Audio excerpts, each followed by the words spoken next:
আসসালামু আলাইকুম।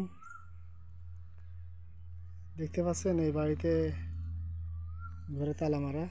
আসলে আমি একটা এনজিওতে চাকরি করি। ইনি আছে আমার সদস্য গ্রাহক। গত 1 বছর আগে আমার থেকে 5 লক্ষ টাকা নিয়েছে 18 মাস মেয়াদে। কিস্তি এ মাসের 29 তারিখ, আজ এপ্রিল মাসের 29 তারিখ। এই সদস্য এই মাসে কিস্তি না দিয়ে বাড়ি থেকে ঘরে তালা মেরে চলে গেছে। আমি তারে ফোন দিলাম,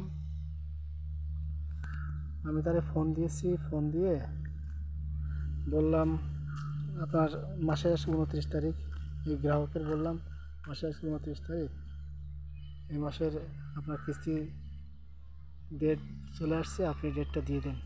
উনি কিন্তু টাকা পয়সা না দিয়ে আমার কাছে মিথ্যা কথা বলে লাকসাম দিয়ে পালিয়েছে।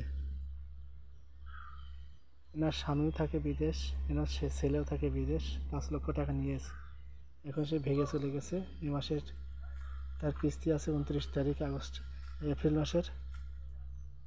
আমি এতবার বোঝানোর পরে সে পালিয়ে চলে গেছে। আমার কাছে ডকুমেন্টস সব কিছু আছে, আমি তার নামে মামলা করতে পারি।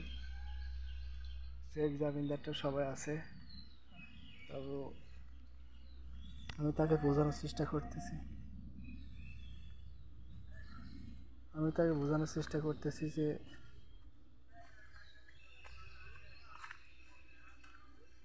এতবার বোঝানোর চেষ্টা করলাম, সে না শুনে আমার এই আশা দেখে সে পালিয়ে চলে গেছে।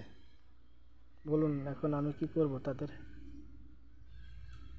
অফিসিয়ালভাবে তাকে তার ব্যবস্থা নেব। তবে আমি তাকে অনেকবার সতর্ক করে বলেছি যে এ মাসে কিস্তি অবশ্যই দিতে হবে আপনার। আমাকে প্রতি মাসে এভাবে কিস্তি না দিয়ে পালিয়ে চলে যায়। এরা আসলে নেওয়ার সময় কত ধরনের ছলচাতুরি করে নিয়ে, কিন্তু দেওয়ার সময় এরা পালিয়ে চলে যায়। এর নামে আমি ওর ব্যবস্থা করব, একটা মামলা করে দিতে পারি। তা আসলে আপনারা বলুন আমি করব কি না করব। আমি তাকে অনেকবার সুযোগ দিয়েছি, এবারও সুযোগ দেব তাকে। তো গাইস, সবাই ভালো থাকবেন। আর আপনারাই বলুন এনাকে কি করব। চেষ্টা করছি তাকে বোঝায় একটা কোনো কাজ করার জন্য। আপনারা দেখতে পাচ্ছেন অলরেডি ঘরে তালা মারা।